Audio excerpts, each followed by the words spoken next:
আসসালামু আলাইকুম রহমতুল্লাহ বারাকাতুহু।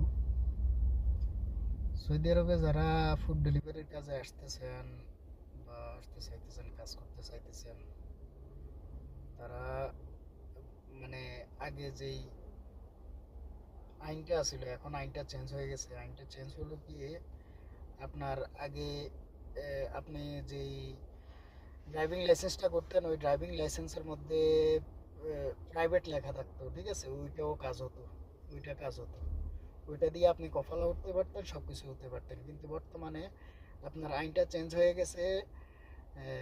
আপনার ড্রাইভিং লাইসেন্স হালকা হতে হবে, হালকা যে ড্রাইভিং লাইসেন্সটা ওইটা হইতে হইব। তার মানে ওইটা দিয়ে, যে লাইসেন্স দিয়ে আপনি ওই যে মিনি ট্রাকগুলো চালাইতে পারবেন বা প্রফেশনাল কাজগুলো করতে পারবেন সেগুলা। কিন্তু প্রাইভেট লাইসেন্স দিয়ে এখন আর কফালা হবে না, ঠিক আছে? এটা মনে করেন, আমি নিজেও ফুড ডেলিভারি কোম্পানিতে কাজ করি, আমার নিজেরও প্রাইভেট। এখন আমার কোম্পানি আমাকে প্রফেশনালটা করে দিতেছে।